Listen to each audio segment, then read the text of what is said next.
just opening up a little early to check the screens, check all the tech, and make sure we are cruising.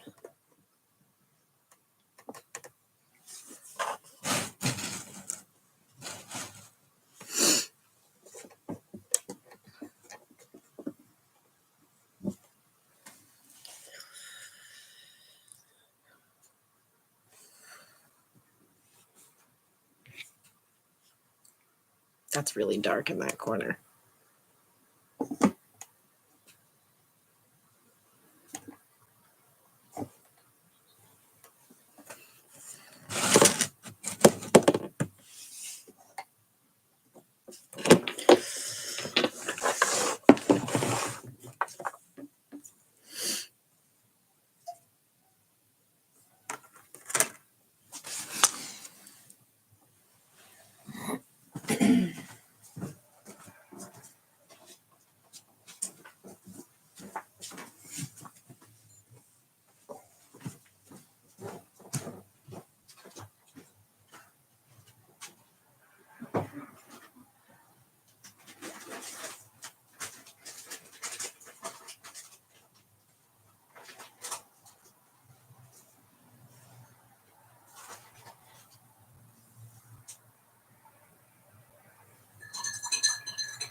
I'll be right there.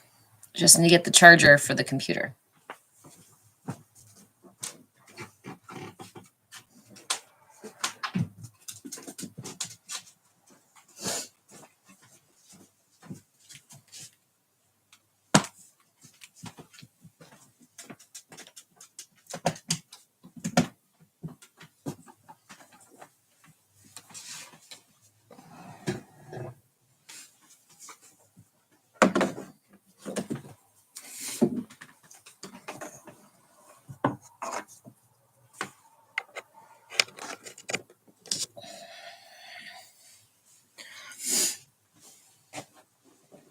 Hey, perfect timing. I was early too. It was so funny. Like usually I try really hard not to turn the camera on before I'm actually like before it's time.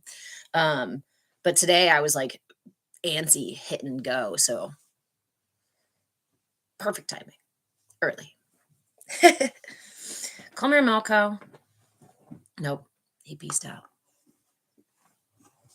We'll see. He was sharking my feet earlier, so. Oh, it's too bad I don't have a good spot to put this timer right here. So today I've got to be a little bit quick. We are kind of definitely out of groceries, and we've got to go get a little something today. Yeah. So I was going to put this 1 hour timer on, but I don't really have a great spot for it to be like visible the whole time.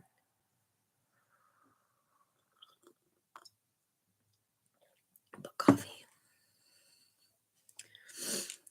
Hey, Turtle Bee, you finally made it to Saturday. Yay. Again, guys, I'm hoping here sometime maybe this summer, or even if it takes all the way until the fall, I'm still looking forward to putting more classes back up on the schedule. Last year when I was doing this in full force, we were doing four classes, Monday, Wednesday, Friday, and Saturday. And I liked doing it like that because we can kind of net everybody's schedules if we're doing that. Morning, sunshine. I wanted to gather all my orange things for today's class, and I realized we have 4 weeks, 4 Saturdays. In fact, we have 5 Saturdays this month. So I probably should not wear all my orange things for today. Check the open space by the chest down here. Yeah, YouTube can't see it. This is the funny thing, like with YouTube and TikTok as separate, like sort of like views, right? If you want the full wide view, you can go to YouTube and it doesn't skip. Oh, I forgot to write that here. And then YouTube gets a little more clearer field of vision and what's it called? TikTok. That's what you guys are. But at least TikTok could see it way down here by my treasure chest. Shh. Tell you what's in the treasure chest. Okay.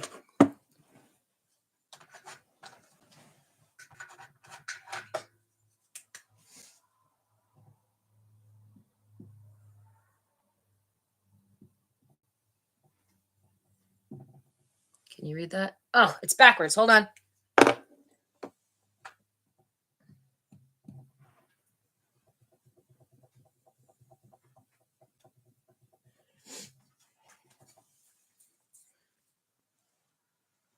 Where did I just put my marker?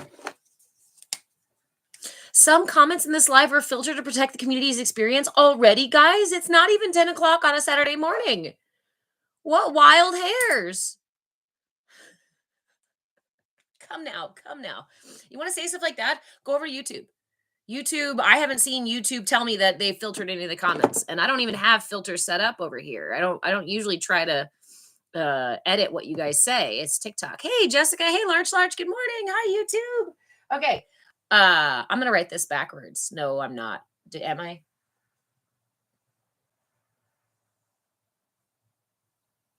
Which way is backwards? When you write forwards and backwards so much you forget. What the hell?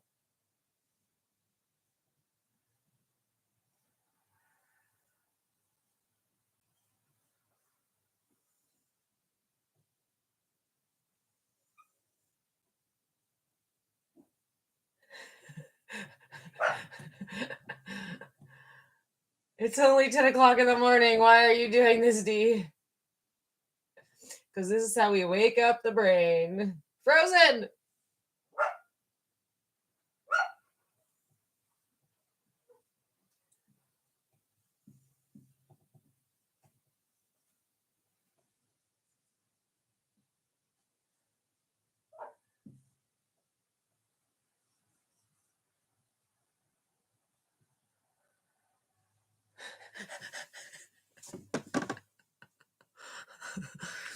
It's making my brain tickle. Maybe I should just flip the screen. Why am I writing backwards, Mackie? So that you guys can read it. But it's tickling my brain a little too much extra before coffee. I've just started coffee. So it's not like, coursing through my veins yet. So I think I'm just going to flip the camera. But it's going to mean I go, throughout the live. So what's new?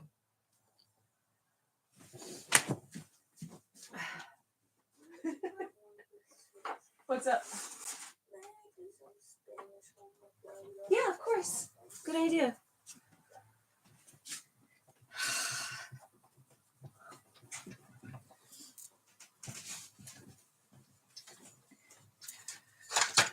Oh, God.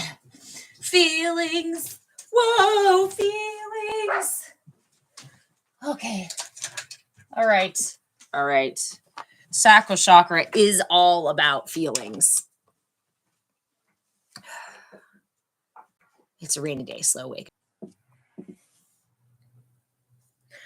Someday my tech will be perfect. How about now? Can you hear me now? Can you hear me now? Can you hear me now? With my sacral chakra measuring tool. Can you hear me now? Yay! I think YouTube, you woke up. Yeah, it's a little early on Saturday, YouTube. It's okay. I understand. I totally understand. You haven't had some coffee yet. Any coffee yet? Hey, let's not pour coffee on the computer, D. Bad Mama Yeti. YouTube in general has been wonky the past few days. Thanks, MJ. we are going through some major solar. I mean, that's a side project. That's a side note. Like, we could talk in depth about the major solar activity and the shifting of our poles and the magnetic activity and the geomagnetic stuff that's going on our planet that is totally screwing with all of our electronics. We've had the third major blackout caused by solar activity in the last like week. The UK had a blackout a couple days ago. Somewhere in the south, like, or the southern hemisphere, had a blackout as well. I want to say it's something like Jamaica or Cuba or something like that, and then somewhere else did as well. We'll talk about that another time. Right now, I'm talking about the sacral chakra. Thank you, Curtis. This is one of my favorite thrift store finds. And there was a little old lady from some other country with a very thick accent that was like telling me I picked it up and she was like, "This is so good on you. This will be so good on you." She was very, very excited about it. And I actually got the pants with it. But anyway, I'm wearing orange today because we're talking about the sacral chakra. Oh, I didn't even flip this for you guys. Okay. Now I'm gonna move weird. Okay. Yay, Brian. Hello, Natalie, Jessica. Yay, yay, yay. YouTube's working. Okay. It looks red from your view. I know. So I was getting ready in all my orange and I was putting on this lipstick and I was like, wait a minute. This usually looks red. So here I am all decked out in orange and I look like I'm a stick of lipstick. What are you going to do? All right. So thanks, MJ. Our sacral chakra develops. You're very welcome, Jolie. Our sacral chakra develops between the ages of about a year, like 6 months to a year. So remember, the development of the chakras is not static. It's not like your birthday comes around and suddenly your energy shifts to another chakra, right? They develop and fluidly kind of transfer as the energy moves up or down. And your chakra development will also depend on your environment. If Actually, that's funny. My kid and friend have been collecting pollywogs, and we were reading about how the tadpoles will turn into frogs if they are stressed. They'll actually grow legs faster. They'll evolve faster if they are stressed. If they're not stressed out, they'll kind of stay that way as pollywogs for quite some time.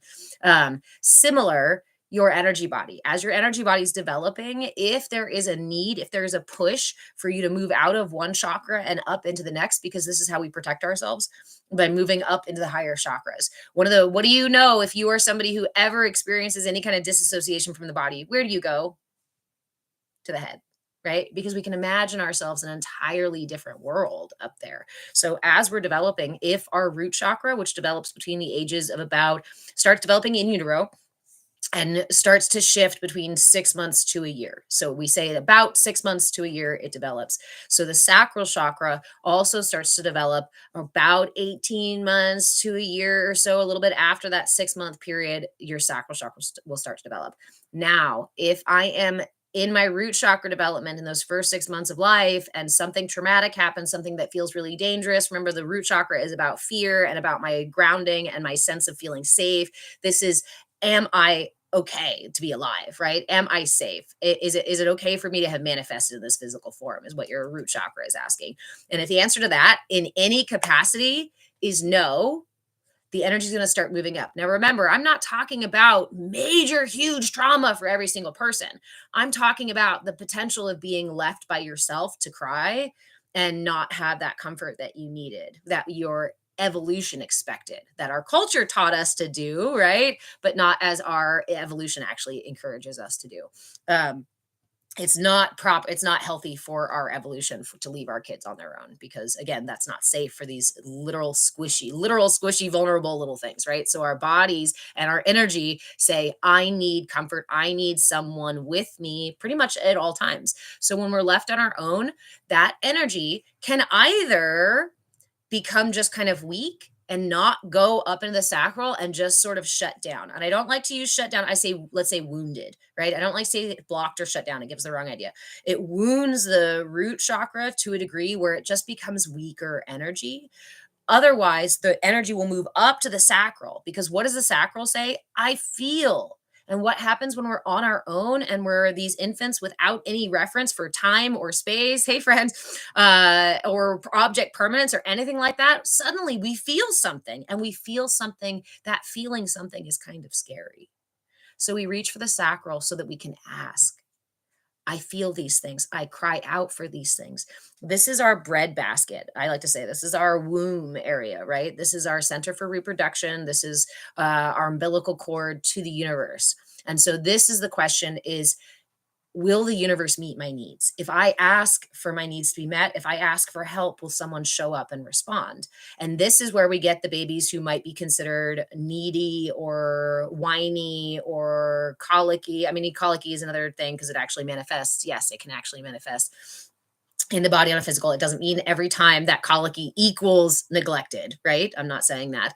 I'm saying that what our energy expects has to be met. And if it's not met, the energy is going to adjust to account for that lack of expectation being met.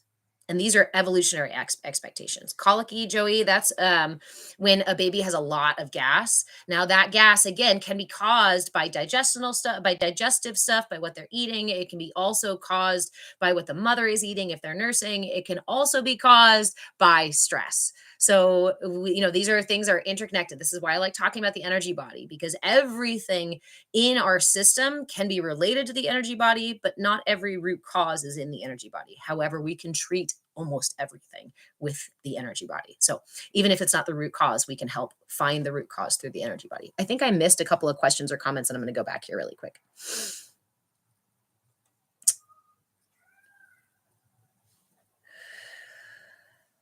MJ, sacral is wonky. Yes, I'll offer several tools today. We'll be on for a little bit, and then we've got to go run some errands, so it's a little bit short today. But I will offer a couple tools for balancing for the sacral chakra.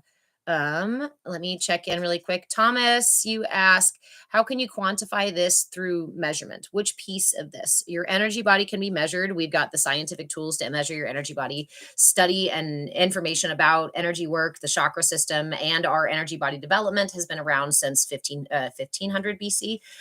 So it's some of the oldest teachings that we have, and it is now confirmable with our scientific studies and things like that. If you're interested in learning more about these kinds of things, the Heart Math Institute is a really great place to go look. The Vedic sciences are obviously a very great place to go look, but if you're looking for like Western science, you can look into the Heart Math Institute is a really good avenue to go look. MJ, you say that your sacral was so damaged as a little kid. Big early trauma. I also Feral Merman, was that a peacock? Oh yeah. Did you guys hear a peacock in the background? Yeah, I never saw peacock. Sorry.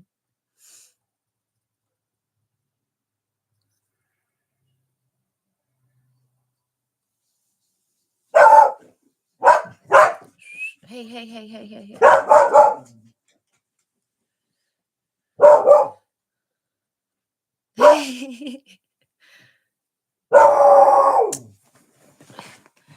Okay, hold on. What do you need? What do you need? Are you just going to harass the neighbors? No, I'm not going to let you do that. No, go lay down. Go lay down. Leave them alone. They're okay. Learn the difference between friend and foe, my dog. Can you work on the difference between friend and foe? We need to have this discussion. Yeah, because you're turning foe. You're talking foe when it's friend. Okay, we don't yell at everybody like they're foes. Okay, I love you. Okay, go lay down, please. Oh, you all right? Go lay down, please. Thank you. Okay.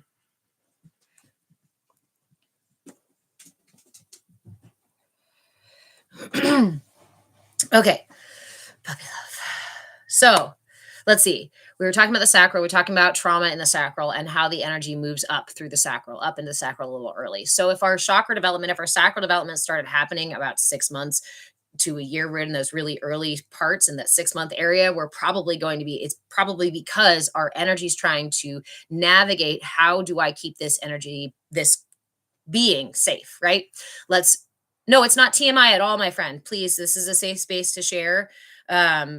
Yeah, this is a safe space to share. I appreciate you sharing. I appreciate the courage that comes with vulnerability, right? That's necessary for vulnerability. Hang out for a little bit and I'll offer some tools. Okay. I'm just trying to make sure I cover all the bases. So our heart generates that. Oh, I just realized I've been saying it wrong. No, it's not toroidal, it's toroidal. Toroidal, I think. Toroidal. Dang it. It's a Taurus. The energy that your heart is made up of defibrillator cells. The defibrillator cells beat together, and when they beat together, they create the Taurus field of energy that's around your body. This becomes your finite energy field. And that energy is expressed at different degrees through your energy centers, the major ones, the chakras, as well as like 72,000 other minor ones. There's a lot of different points at which this energy both goes out as well as in, up, down, and all around, right? From the outside in, from the inside out, and vice versa. So we have a very dynamic system, but it is a finite system, which means this you only have a certain amount of energy that is generated by your heart. So when we have a balanced system, we are talking about a system that expresses that energy relatively balanced through each of the chakras, through each of the major chakras, and as well as the minor. Remember, our energies breathe as well. So whereas during one part of the day, my heart may have a lot of energy expressing from it. Later on in the day, that may shift lower into my other chakras. And those patterns are what are written in when we have these early traumas. Why? Because as a human, I am unconscious. My brain, relatively unconscious. My brain is in the theta brainwaves up until the age of 8, which is the dream time. As adults, we go into REM sleep time and we're in the theta brainwaves. So as children, we are in our REM sleep time subconscious state. During that time, our energy body is keeping us safe, is protecting us, is making sure that we get our needs met. And for a moment, I want to pause because so many of us feel like our bodies and our energy and our emotions are out to get us. I want to pause for a second, and I invite you to offer gratitude for the fact that all of these years, while you have not been driving the ship yourself, your energy body has been driving the ship. And while it may drive us into the mountain or drive us into a storm or make a poor decision for us because it's ultimately immature, it was developed based on the information it had in this lifetime at the very beginning, right? That's not a lot of information. So it does whatever it needs to do without the worry about whether it's culturally acceptable or not, morally right or wrong, right? Your energy body just tries to survive. And that's really cool. That's a really great foundation, a really great support system that we have in here. The problem is when we allow that support system to take the reins and control the ship at all times. What does that look like? That looks like being triggered and doing something that you go, oh, I didn't mean to do that. I don't know what came over me. I just acted. I just said it, right? All of that kind of stuff. Those unconscious patterns, the triggers that just fire when something triggers you, when they get, what's it called? Aggravated, I guess. Triggered. That's the word. Those patterns are written in those earliest stages. Curtis, I really appreciate your ability to articulate this information in a really tangible way. You're very welcome. And like I said, I actually fell down a really cool rabbit hole yesterday because this is like the really big bulk of the message I want to share. And I'm going to finally put it into a specific text about how consumerism and our culture writes these habits into our being to a degree that we don't even realize. We recognize that we're manipulated by ads and media and whatnot to a degree, but we're not really having the conversation about how, thank you, Zach, about how that is really unconsciously written into us when we're young, based on the ways that our parents think that we're supposed to, think that they're supposed to parent, based on the way that our school system and our friends and our environment kind of shapes us into part of that culture. And if the culture is imbalanced or unhealthy, then you're absolutely going to get really unbalanced, unhealthy, imbalanced patterns in your system as well. So when we are informed about how this chakra system works and then the tools that we can use to align it, because the easiest place, the easiest way to access any of your physical stuff, emotional stuff, cognitive stuff, any of the shit that's out of alignment is through your energy body because it pervades all those layers of self. So it's really important to me. Like, this is my soapbox. This is the hill I'm going to die on.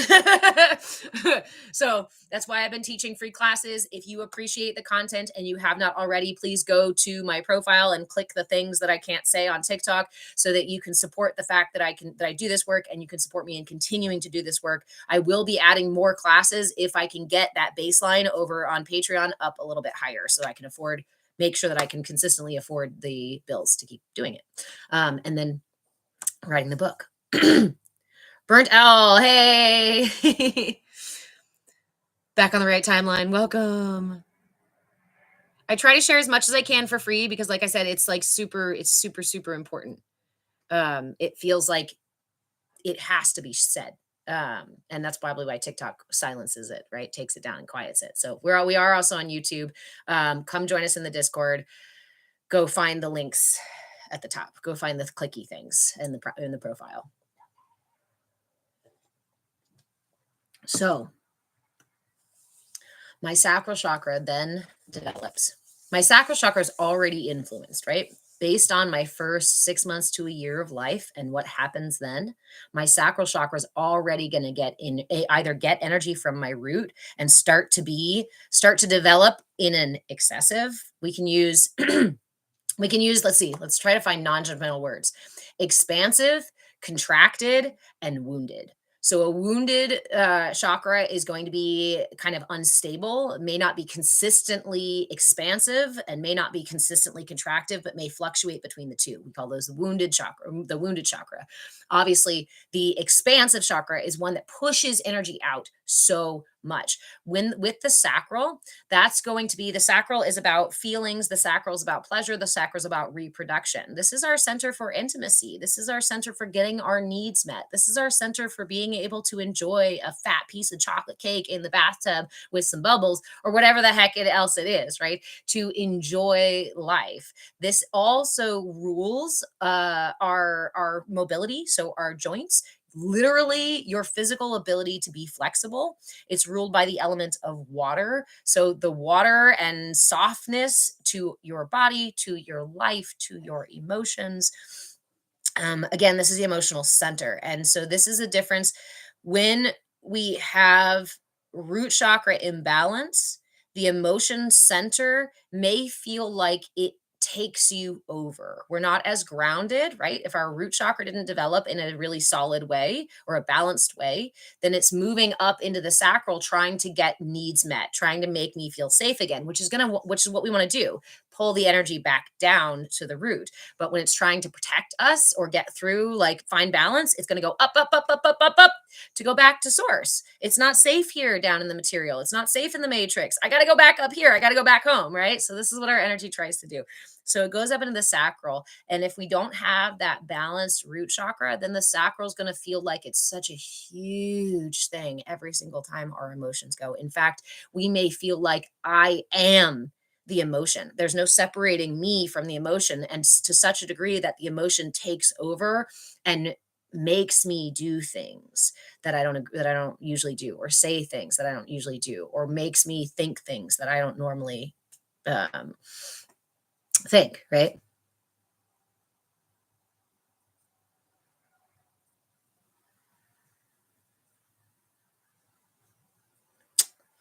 Burnt Owl, I'm not sure what you're talking about, friend. But you're welcome to hang out here and talk about the sacral chakra. If you have any questions about the sacral, let me know. So our sacral then can start developing as early as 6 months once we start to get the capacity to do things like to cry out, ask for things, grab things, start to get some sort of communication going. The more we can communicate, the more we're moving that energy up into the sacral chakra. And if our needs aren't getting met, we're going to really want to move that energy into the sacral. Again, this manifests as babies who might seem more needy or colicky, which is just means babies that on it that like seem like they're upset, frustrated. Colicky can even get to the extent where babies are really stiff. That really stiff stuff, barring a physical condition, right, or another genetic condition kind of thing, you're most likely dealing with imbalance in the root chakra, and that sacral chakra is trying to get attention, especially really, really, really early when there's not a lot of verbal acuity, when there's not a lot of movement available. You're going to get stuff like this. You're going to get stuff like this. You're going to get stuff like this wide eye baby, right? You're going to get, yeah. Um, and yeah, GI stuff. So GI stuff can be genetic. It can also be related to consumption, actually, like what is being eaten, what's being consumed, or what the mother is consuming. And it can also manifest as, so if we have here, this is how it works the opposite way too, right? I can have trauma during that time that causes my sacral chakra to aggravate my GI tract, to get that attention, to get my needs met somehow by this lower stuff going on, or become very stiff and rigid, right?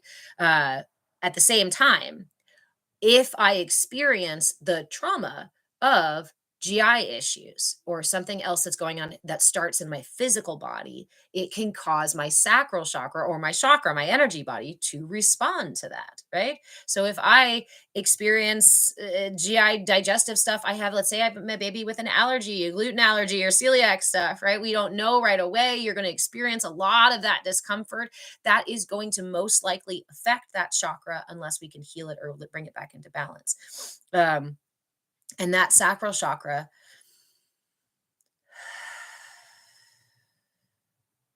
yeah, heal it, bring it back into balance. Okay.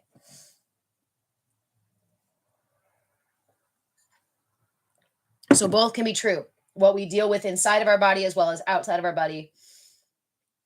What does imbalance look like in this chakra? I'm totally on top of my thing there. What does imbalance look like in this chakra? So we can have the excessive chakra is one that reaches out. It's a really interesting chakra here because this one reaches out to receive back, right? It reaches out to say, can I be nourished? Can I have things? Will you give me things if I ask? Can I have the sweetness of life? Can I experience joy? Can I receive? Can I receive? I feel taken care of, right? These kinds of things. I feel nourished. Can I feel? If we end up with an excessive, or excuse me, a very expansive or very reaching chakra, it's most likely because our root is out of balance. We feel the need for safety and we're not receiving that need for safety. So we will find any way to do that. So this sacral chakra is where we root things like addiction or overeating or over consumption of intimacy or corn stuff, you know what I mean? Those kinds of things. That kind of stuff can root down in the sacral chakra. And it's just, again, let's simplify it. It's just your energy body trying to satisfy a need, a real, genuine need for balance.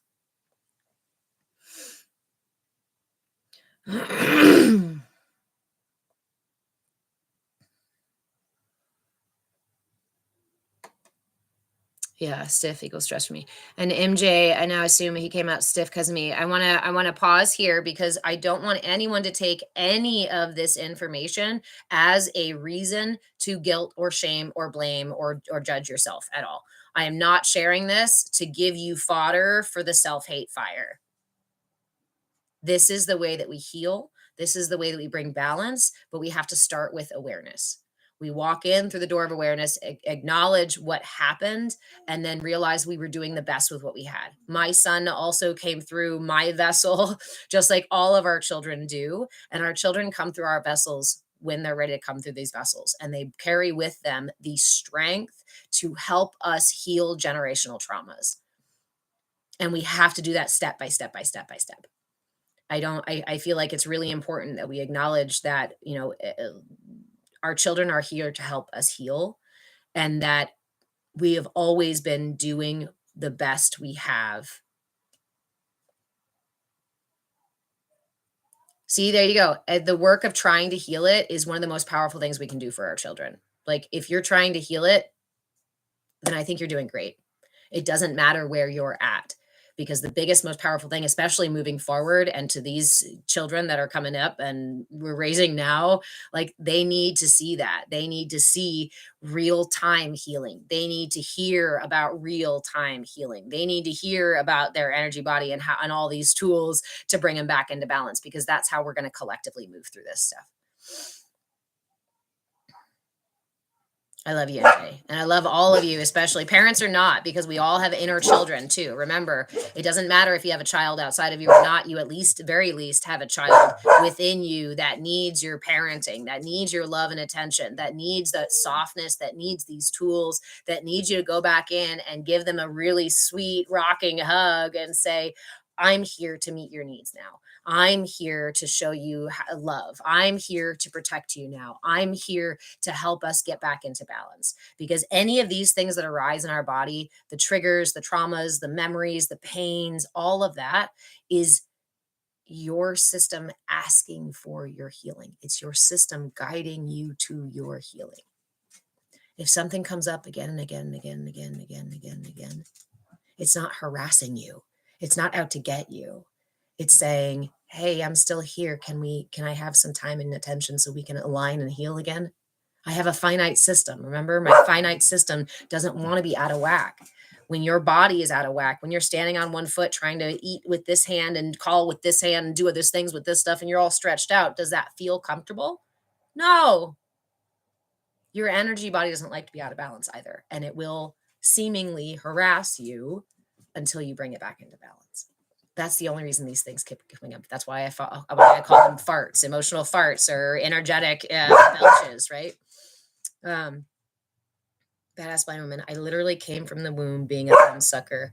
Would early self-soothe have an effect on root and sacral? So again, early self-soothing, especially because again, in utero, we can also receive information about the environment in utero by our mother's emotions, by the sounds and physical movement that our mother goes through, the food that she eats, all of this stuff. So coming out as a self-soother or having that capacity may be related to something there, or you may have been one of the kids who was like, oh, that's cool. That works. I don't need, which can be a balanced and healthy way to self-soothe. It doesn't mean, because we are all unique, right? And so some of us are going to be born in with this like, hey, I can use my thumb for that. That's fine. Great. And we move forward. Not all of us are going to stick our thumb in our mouth because we have deep trauma and are trying to heal it. Some of us may just realize that's a really great tool. That's why that's what I mean is like, go to the page. Please go to the Patreon shop. Please go to the shop and go get yourself an inner light map and start tracking your energy and start using these tools, because there is no run of the mill book for you. There is no book that tells you what your energy and what your triggers and what your patterns are. Now, you may have been shamed for thumb sucking. Does that make it rooted in a bad thing? No, but it could create a trauma later on because you were trying to self-soothe and successfully were self-soothing in an environment where that felt okay to you, and your caregivers took that away from you. Now we're talking sacral imbalance again. Oh, I can't even take care of myself is the message. Or I'm only allowed to take care of myself in these exact pre-described ways, which is how our culture really fucks us up, right? Ajna, honey, I know that they're barking over there, but you're a really great dog, and you do not need to involve yourself in that. Ajna, come here. You're a really great dog. Sit. It's none of your business. They can beef over there all by themselves without us having to be involved at all. You know? Yeah. What are they talking about though? Is it worth bitching about too? Is it worth beefing with them? Is it? You want to be part of the action?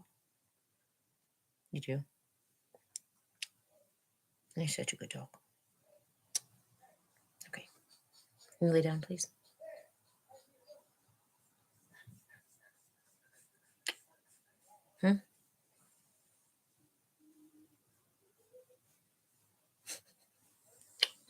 lie down. Okay. Are the puppies missing, Aj?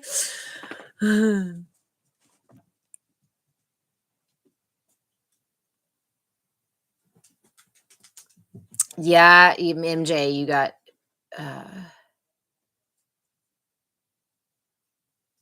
put hot sauce on it. My sister also got that. My sister was a thumbsucker, and then she also bit her nails, and she got a lot of uh, stuff because of that. Specifically, I remember very acutely the hot sauce on her nails because she would try to rub her eyes and get it in her eyes, and I remember how hard that was, and I didn't understand it because I didn't. I'm not a thumbsucker, not a nail biter, and never like that's just not. It wasn't mine, right?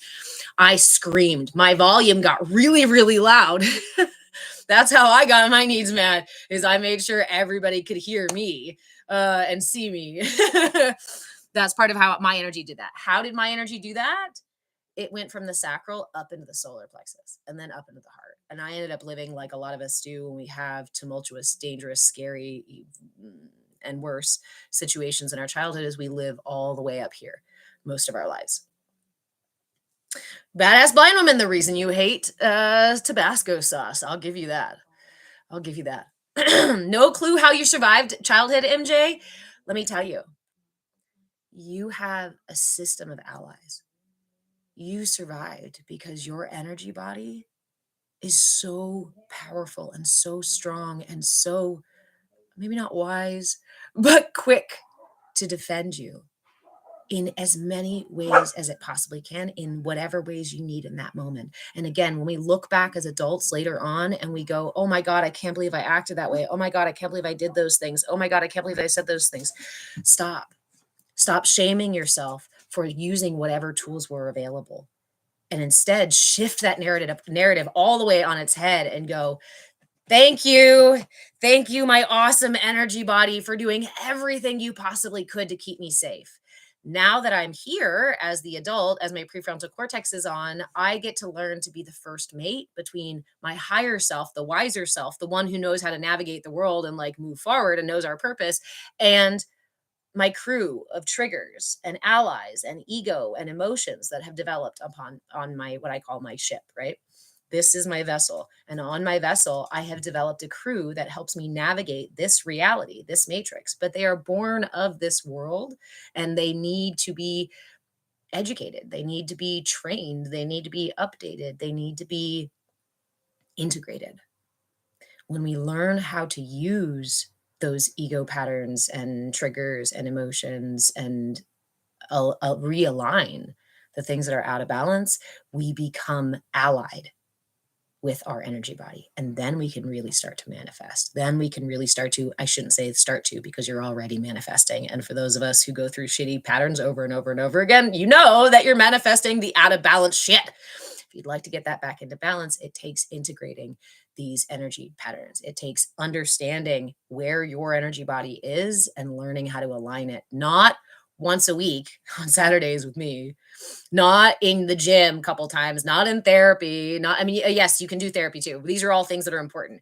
But what I'm really offering and talking about is the cultivation of tools of a relationship with your energy body, with yourself, that gives you the awareness and the capacity and the willingness to pause in the moment when your energy body really needs it. When you drive up to the grocery store and you turn off the car and suddenly anxiety grips your gut and hits your throat and you're like, what the hell? These are those moments where our tools come into play. These are those moments where our energy body is just literally triggering an old pattern. It's repeating, it's belching up gas from an imbalanced, from a rotting some old story that's sitting in your gut still. And the question is, for most of us, when we stop that car and turn it off and the anxiety comes and grips us, what do? How do we talk to that part of ourselves? Oh my God, it's so annoying. God, can I just go to the grocery store one time without an anxiety attack? Can just, this is so obnoxious. Or take a pill to shut it up, or whatever the heck the other thing is, or go do something else, right, to make it quiet, or forget it. I'm not going to the grocery store. Now it's just my whole day is ruined. Forget it. I can't do anything. Ugh. It can send us, it can send us into a whole nother storm. So, my question and my, I guess, realization actually, my realization and my question to you is, if that energy, if that trigger, if that emotion was a character on your ship, or was a friend sitting next to you in the car. If you were driving to the grocery store and you turned off your car and your friend suddenly went, "Oh, I don't know if I can go in there. What if I see so and so? What if this and this happens?" What if all the things that go on in your head and in your body were externalized into another person sitting in the car with you? My question is, would you talk to them the same way as you talk to yourself? Most of us would obviously say, "Well, no, I'd be a poor friend. I'd be, hey, Tammy, I'd be a jerk." Right. We'd turn to that friend and say, "Hey, we can pause. Is there something you need? Do you want to go to the coffee shop first and get like a sweet treat to distract us and go into the store? Do we really need to go today? Or maybe we can go to the smaller store down that way so we don't have to run into somebody or whatever." You would offer compassion. You would be curious and willing, and we would negotiate with our friend to make sure that our friend felt safe. Yeah. Every single time any of these triggers, energies, habits, emotions, egos, thoughts, whenever they come up within you, I invite you to pause, to cultivate the presence, the mindfulness, to pause and just be curious and willing. I didn't say loving and patient. I didn't say accepting and understanding, because sometimes these emotions come up and we're just like, ugh, right? Anger, road rage, fear, disgust, these other, like, judgment, other things that we don't like. We're like, ooh, those are gross things. No, no, no. Hide them back at the back of the closet again. No, no, no. Put them in the bottom of the ship. Don't let anybody see those things. We don't want, those are really smelly farts. We don't want anybody to know what those smell like, right? Those are the stuff we really hide down. But guess what? They fester and it comes up and up and up and up. You know what's interesting? I was actually going to do prolaptic Karen. Fantastic name there, my friend. I was actually going to do a expose. What do they call it? Uh, I was going to go through a lot of the public figures that we have in the world today and talk about their imbalances, talk about how they are out of balance in their chakra system. And the owner of Tesla is actually somebody who's a really great example of how we look at really imbalanced chakras. I'm not going to do that here today because I'm going to actually save it for content, and I'm going to post that because that's going to be a lot of fun. We're going to go through the profiles of a lot of famous people and look at how imbalanced their chakras are that lead them to do and say the things that they do. Yeah. So thank you for the reminder, for the little plug there, for some content that I'm doing here soon in a little bit. So our sacral chakra, when these emotions come up, remember we're talking about, right, Tuttle B? It's going to be really fun. Actually, I'm really excited about that one. The sacral chakra is the space for feeling. I feel. So when we're talking about how we meet our emotions, this is the center. This is the core. This is the root of where those things come out of. And our ability to remain flexible and fluid and literally dance with life, the rise and fall of life, that's all right there in that sacral chakra. So how do we balance our sacral chakra? I've talked a lot about the sacral. I've talked a lot about energy awareness and mindfulness in terms of your emotions and the way they arise and these trigger patterns, right, that happen within our systems because of those early experiences. Internal and external stimuli affects it. MJ, got to get the boy outside. Okay, sounds fun. Let me offer you one tool because I said I'd offer a tool. I have several tools. Okay.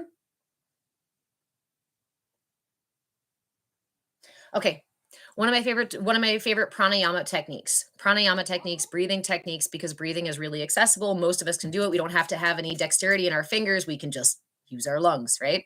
This one's called Ujjayi breath. Hey, Gigi. This one's called Ujjayi breath.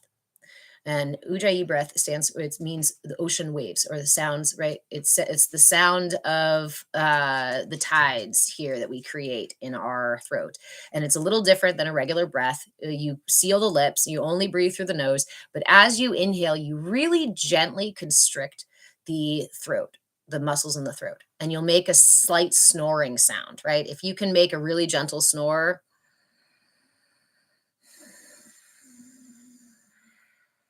that's essentially Ujjayi breath. I don't know if you could hear that or not. I was trying to make it as loud as I could. That's Ujjayi breath.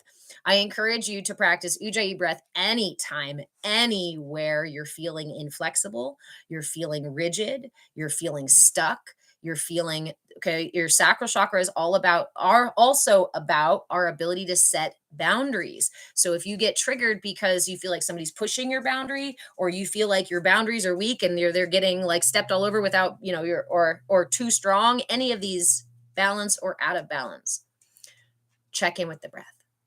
Ujjayi breath. But yes, you can hear it. Humming is also a really good one too, and I'm going to offer. I think that's one of the things I'm going to offer actually later in the month for this chakra. So one of my suggestions is that you always do your practices for a minimum of 5 minutes. Although it's not always 5 minutes, is not always available to us. So I recommend Ujjayi breath with the 5-finger breath, with the 5-finger technique. This is a 5-finger technique. We're going to do this together really quickly. Not really quickly. We're going to do this together for a moment. Will I make the sound again? Yes. It's just a gentle constriction of the throat. And you just want it, like I said, like you're trying to snore.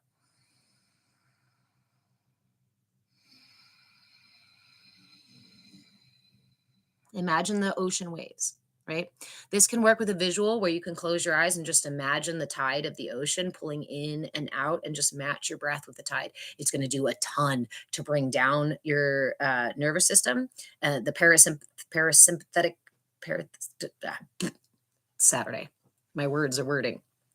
So the 5-finger technique here that I like to use with breath. If you catch yourself in an emotional trigger, in an upheaval, in something going on in a moment that feels like it's out of balance, or you're feeling too rigid, start here. Start from the base of the thumb, of the outside of the thumb. Excuse me. And take that first breath. Again, making that sound. Inhale all the way to the top of the thumb. Pause briefly, and then exhale all the way down into the hammock between your thumb and your index finger. Inhale up the outside of the index finger. Pause. Exhale down the inside of the index finger. Through the hammock and back up. Keep going, and each time slowing it down, drag the puzzle. And each time slowing it down so that by the time you reach that pinky finger, you go all the way down the side of the hand, over the wrist, over the forearm, and to the elbow. That last exhale is the longest one that you do. Exhaling calms the nervous system. Inhaling actually energizes the nervous system. So when we focus on the exhale and elongate the exhale, which is what this does, we want to slow down each time.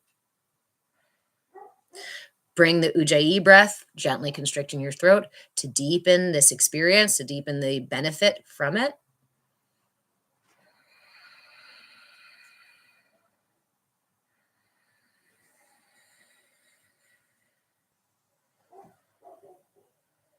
If you really give this your attention and intention, I almost guarantee that by the second or third finger, your eyes are going to close. So what I love about this practice is by the time I get third finger in, my eyes naturally fall.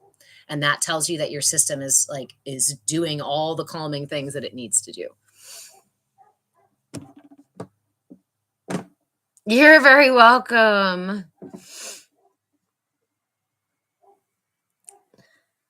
Your pelvis just shifted on its own through the breath by itself. Amazing. This is our center for water. This is our center for fluidity. When you're out walking, move your hips. I know the hardest thing to do for me, honestly, out in public is just to be seen. So if you're not interested in doing it out in public, I totally understand. But next time you get the opportunity, maybe put on some music or just do figure eights with your hips.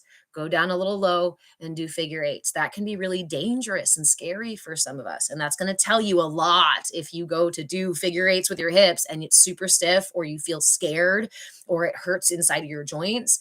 Those are things to put in the inner light map. Again, I'm going to send you to the links in the top of my, or not the clicky things at the top of my profile. The clicky things at the top of my profile. So you can go to the shop and pick up the inner light map. It's $5. It's a PDF download. And I created it so that you can have a daily check-in. All you need to do is buy it once. You can buy it as many times as you want to, but all you need to do is buy it once, and then you can print off as many copies as you want. I wanted to keep it accessible so that you guys could grab that and make as many copies and to track your energy each day. There is a word piece where you can write down all the information about your day. There is a visual piece where I have the body at all 4 angles, front, back, side. So you can draw what your energy looks like, color what your energy looks like, make it look all squiggly or all rough or what have you. When you start to do this, you will get an idea of the parts that are maybe more problematic or more regularly imbalanced, or where a lot of it seems to reside in your body or in your emotions or in your mind, or in your mental or emotional body, right? So let's see. That is one of the tools for the sacral chakra. The next tool I'm going to offer you for the sacral chakra is the Svadhisthana, is the sacral chakra mudra. Now, I'm warning you now, the sacral chakra mudra is a lot bit twisty. It's a little bit twisty. It takes a little bit of dexterity. I promise you, I will offer other mudras throughout the month, and some of these are a lot easier than this one. But I wanted to start with this one because we're talking about the sacral chakra, and so I want to start with the one that's specific to the sacral chakra.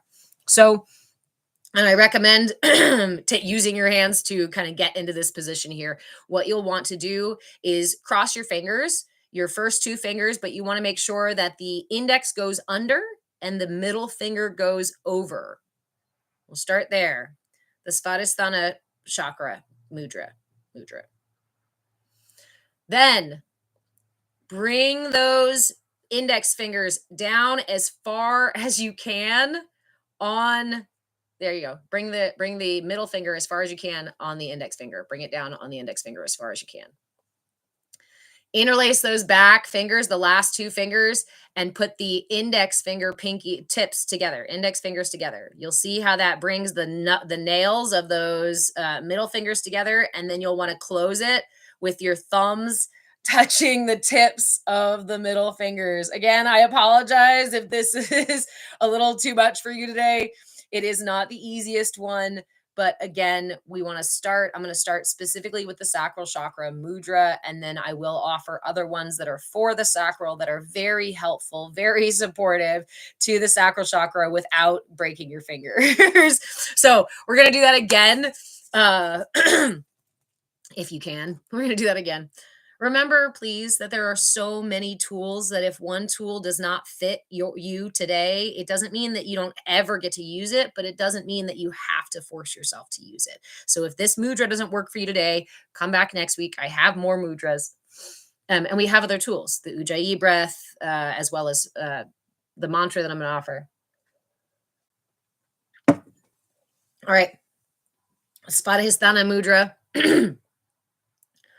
I like to start this way by crossing the middle finger over the index, because I usually have to pull that middle finger a little further down on the index. Get it as far down as you can. Don't dislocate your fingers if you can avoid it. Bring those tips of the index fingers to touch and interlace those back too. That brings your middle finger's nails together like so, and you'll want to touch the tips of the middle fingers with the thumbs. Ideally, it closes up like so, but it is not the easiest to do. So if yours is out like this, that's okay. Start there today. Then this mudra gets just rested in your lap. So you just set that mudra right down in the lap. We typically sit with our mudras for a minimum of 5 minutes. This one, because I know that my sacral chakra is still finding balance, I find it really, really an active mudra. So if you can get that mudra and you're sitting with it right now, just feel into whatever experiences you're having. There's no need to attach a story to it. There's no need to like ask, oh my God, where did that come from? Oh my gosh, am I healing my trauma? Oh my gosh. The first thing we do is we show up with curiosity and willingness, right? My willingness is in my ability, my sitting here and just feeling it. My curiosity is in my willingness to not judge it and to try to change it or to make a story out of it. Thank you, Zach. So when we start with curiosity and willingness, it gives us the opportunity to receive.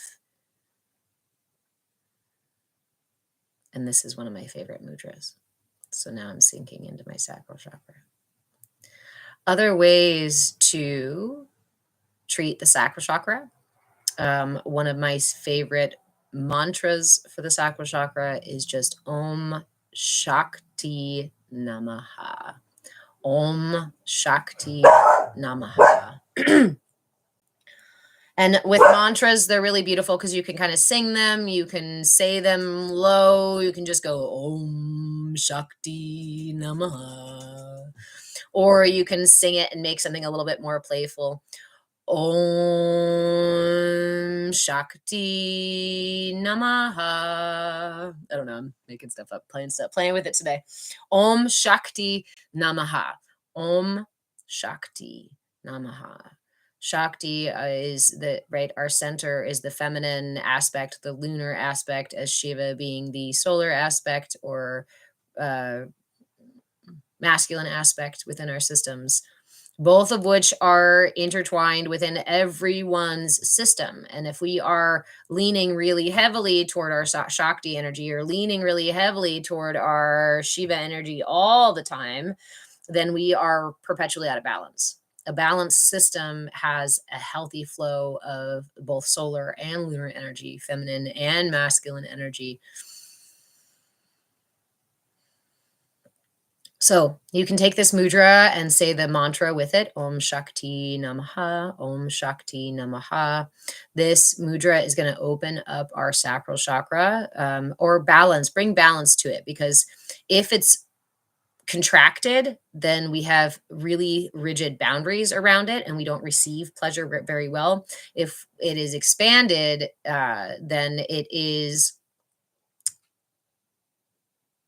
that's like having no boundaries, having overly pleasure seeking, often like close to addictive personalities is what you'll find with an excessive expansive sacral chakra.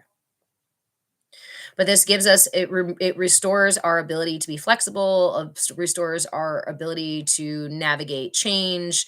It increases our capacity when we have it balanced. It improves our capacity for balanced pleasure and joy in life, our ability to dance and play and sing and be silly and ride through our emotions, the highs and the lows, without judgment and shame and guilt. The out of balance sacral chakra talks a lot about guilt. So if you experience guilt for anything, anywhere, at any time, it usually lives, it rests, it goes to sleep in your sacral chakra and agitates your sacral chakra.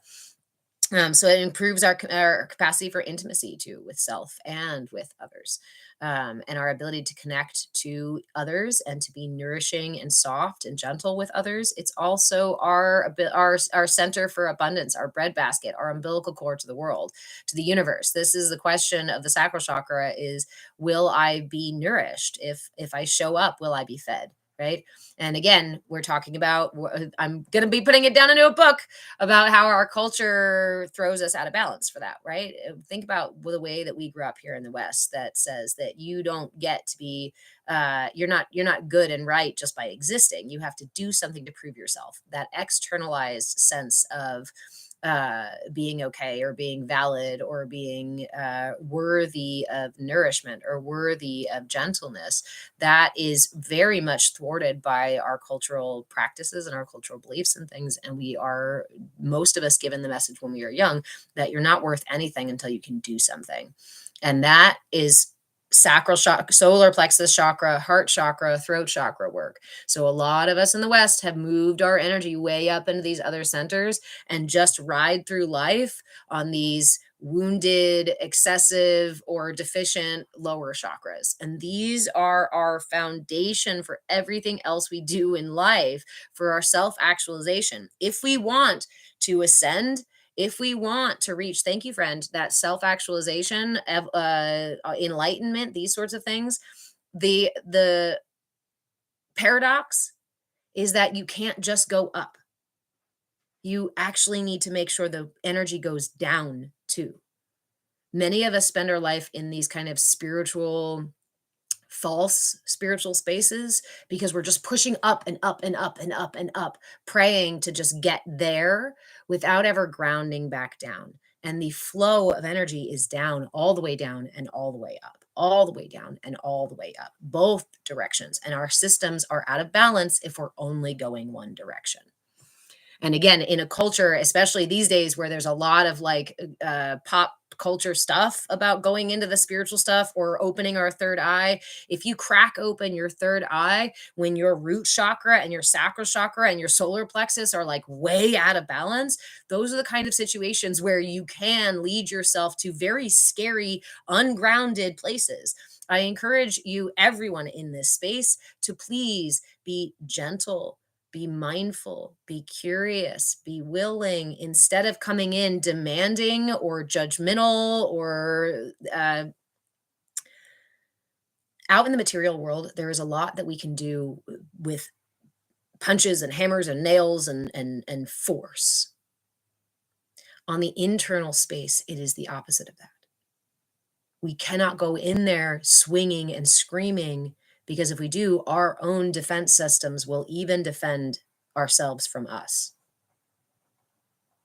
The parts of you that are there being the defenders, the parts of you that are there that are out of balance and feeling all wonky and causing all these emotional things, they don't need your hard, they don't need tough love. Most of us need that gentleness. Most of us need to be seen, to be heard, to be held, to be nourished, for it to be okay for you to just be in whatever capacity you are right this second. And until the unfortunate part, maybe, until we learn to really give that to ourselves, we're not even going to recognize it if somebody gives it to us. Because if I fear in my root chakra that I'm not safe in my body, and I clamor to get nourishment as much as I possibly can for fear that I might lose it, then I will never feel abundant, because I will always have that sense that it's all going to just disappear on me. And this will write my ego pattern, my emotional triggers, the way that I respond to relationships or partners, the partners that I choose, and the way that I talk about myself, and the things that I accept in life, and the things that I push away in life, the things that I self-sabotage in life, and the things that I think I want, even if they're out of balance, right? That kind of thing can influence so much of who you are, which is why it's so important to learn about how this stuff works, how it develops, and then learn the tools to align it in the here and now. Because everything you need that's out of balance is in with you in the here and now.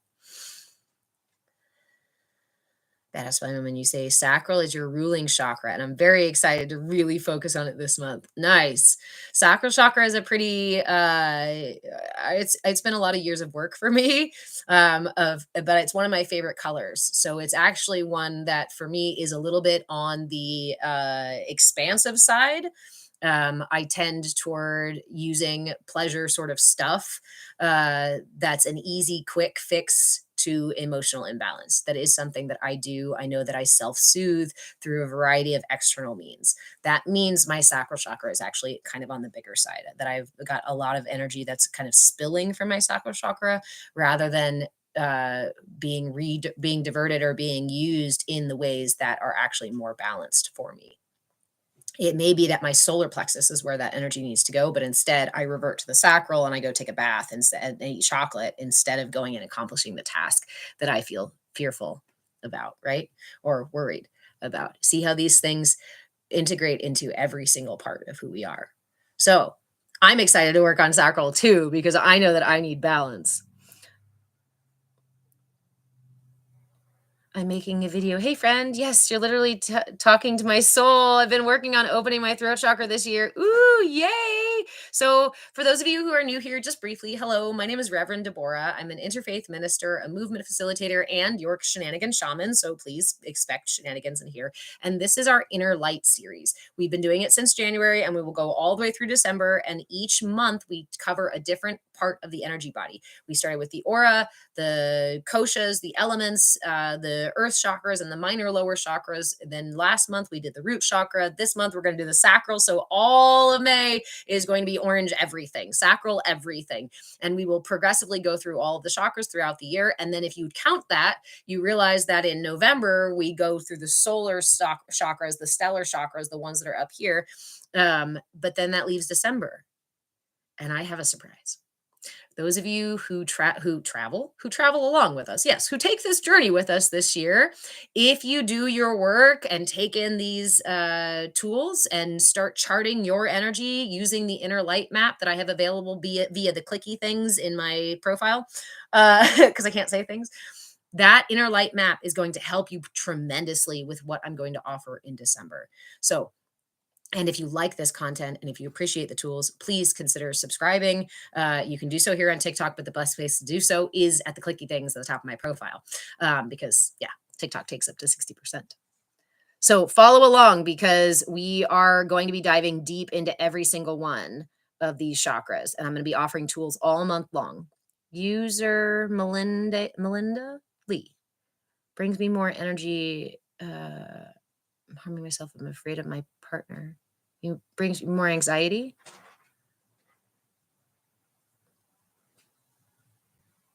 Zarbri, welcome. Thank you guys for the follows. TikTok likes to unfollow people. So if you follow me today, check back in a day or two. Because again, the stuff I'm sharing with you is actually really, really powerful. It's a narrative, it's information that I have been trying to share for a really long time. And it's something that only in the last maybe 5-6 years I've been able to start talking about it all. And what's amazing is to see it out in social media now. See people doing energy work, see people, talking about the chakras, see people using these tools. And it's the hill I'm going to die on. This is my soapbox, because because the reality is we live in a world where you are essentially being puppeted by the programming within your system. And we might think that we're being controlled or manipulated by the current narrative that we see in the day to day. And the reality is, sure, yes, marketing and marketing happens and sales happens, and there are different narratives and different social media stuff and fake news and real news and whatever the fuck. Like, there's an information overload, but it's not deeply that stuff that you run into every day. It's the stuff that was written into your subconscious. It's the way that your physical body and emotional body and mental body were all settled. I don't like to say programmed. I like to talk about how they settled into. Give me just a few more minutes, okay? And I'm closing up. Okay. Okay, go lay down if you're not feeling well. Okay, I feel like I'm gonna feel. Okay.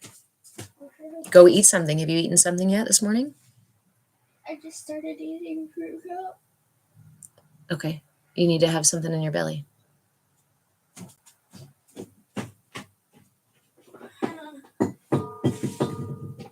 In the sink, babe. Hold on.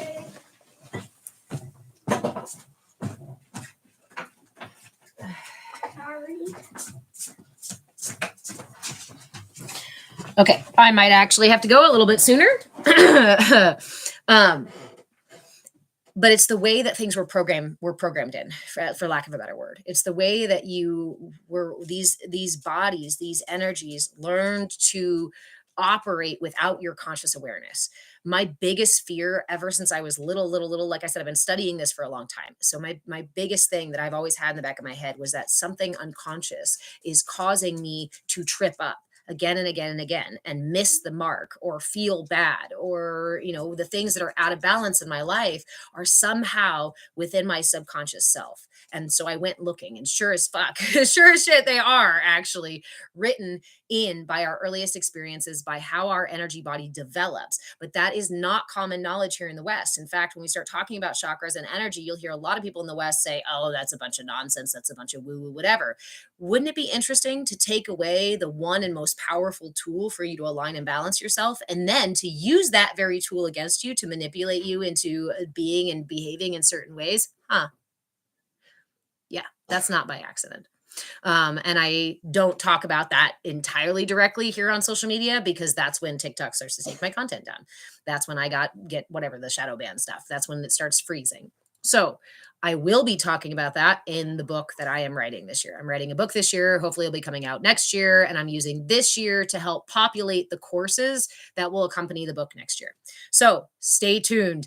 Go to the clicky things in my profile and go grab a membership to support the work that I do, to make sure that you, and those of you who are members, remember that I like to give so much away. I don't like asking you guys to financially support. So that's also me figuring out my own balance. So as a way to make myself feel better about you guys supporting me, I also give a ton away in those memberships. There is not a membership where you're not going to get some sort of thing. And if you're a member, when that book comes out, people will be getting discounts for things like that, discounts for courses, discounts for all sorts of stuff. So if you want the cheat sheet, you can go to the clicky things in my profile, and I'm over on Patreon, and you can grab the Inner Light map, which is going to help you chart your energy, and is also going to help you track the tools that I'm offering in class. You can also grab, these are both $5. You can also grab the cheat sheet for the cheat codes for the tools that I'm offering for the Sacral for this month and the previous months. I'm still catching up and doing January's, but February, March, April, and May are all there. If you want to go get a little collection of tools for your aura, for your energy channels and koshas, for your root chakra, for your sacral chakra, for your knee chakras and feet chakras, and all sorts of stuff like that, all of those are available at the clicky things on the top of my profile. Otherwise, I'm going to have to go here. I wanted to offer you guys some stones. My kiddo's not feeling well. Carnelian and citrine, anything orange, guys. Zarby, yay for throat chakra. Throat chakra. I can't wait until we talk about throat chakra, because I'm a Virgo and a Gemini rising. So I am all here in the throat chakra, which is why this is my way this is why it works to tell the stories like this. Let's see. Yay. Yes, I'm also, you're very welcome. Thank you guys all for the follows. Free thinker, you say you're trying just to accept yourself and not let knowledge control your emotions. This is what we're doing in this space. Learning to love yourself is learning about your system, right? We can say, and many of us do, to really truly care about and really truly love somebody else, we are inquisitive. We're curious about their feelings, about what makes them feel good and not so, what makes them scared and not so. And what I encourage in this space, not just with the tools, but the way that I teach and the way that we do our practices, is to develop that relationship with you. I went most of my life without that relationship. And honestly, I'm still in my first 4 years or so of actually developing that relationship, honestly, with myself. And I had these tools for a long time before that. And they were helpful to a degree. But everything changed when I made a commitment to build a loving, accepting, honest relationship with myself. And it's not easy. I'm not telling you that it is. I'm not gonna, yeah.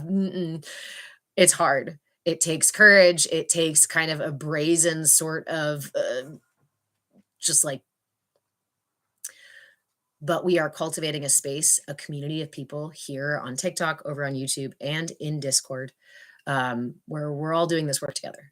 And so you don't have to do it alone. One of the hardest things to do is to do it alone, because it makes you feel like you're kind of going cuckoo, because our culture doesn't support it, doesn't encourage it. And shadow work is crazy making. Don't do it alone.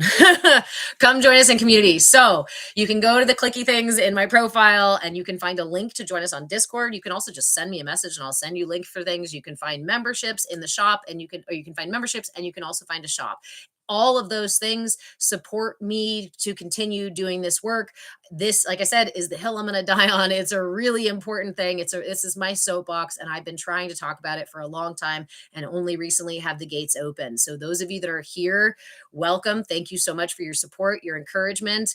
Thank you for interacting with my content and helping me push it out there. Again, TikTok and YouTube and most of the platforms don't push it out because I'm calling them out on what they're actually doing, which is manipulating you and using the way you were manipulated as a child to then build on top of that and get and harvest your attention, your time, your energy, your money, your resources, your family members, like all sorts of.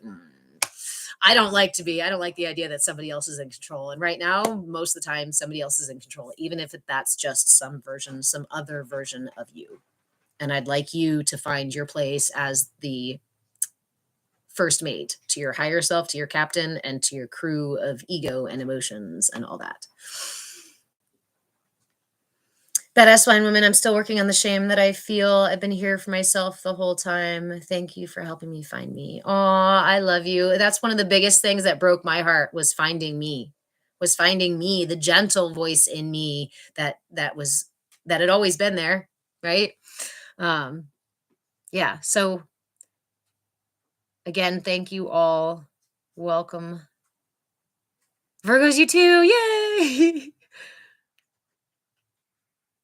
Yes, and please follow me on Patreon. Also, it's free to follow on Patreon. It's free to follow on TikTok, on YouTube, on Patreon. You can follow me in all those places for free. If you want any sort of perks, go grab a membership of any kind. I have a $5 one, and then I have a much bigger one depending on what you want, whether it just be some passive stuff or replays. I have like 2 full years of replays on YouTube for $11 a month. There's nowhere you're going to find that many classes for that. And for any level of membership, you can join us on Wednesdays for our hour-long yoga class. Again, that could be as low as $5 a month. I don't know anywhere else in the world right now where you can pay $5 a month and get 4 or 5. You can get weekly yoga classes. I have group coaching. I have private coaching, different levels of private coaching.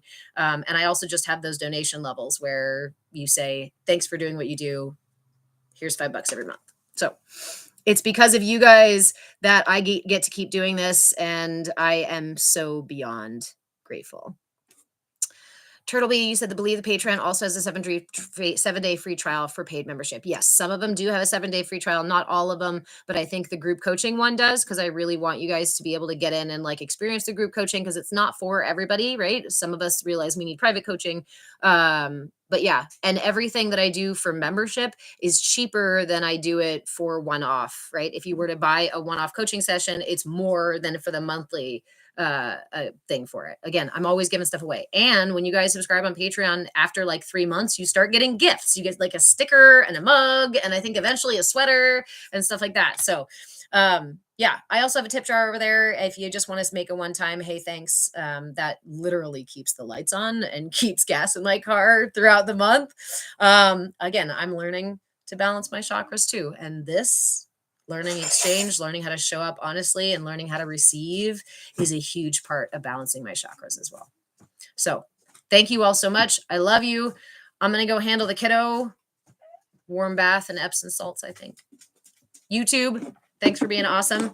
Please go follow me on YouTube. TikTok, go follow me on YouTube. YouTube, go follow me on TikTok. There's most of my content goes on TikTok because it's the best platform to play on. And most of the replays and the big classes and the lives are all on YouTube. So feel better, Eli Lynn. You're getting well wishes from people.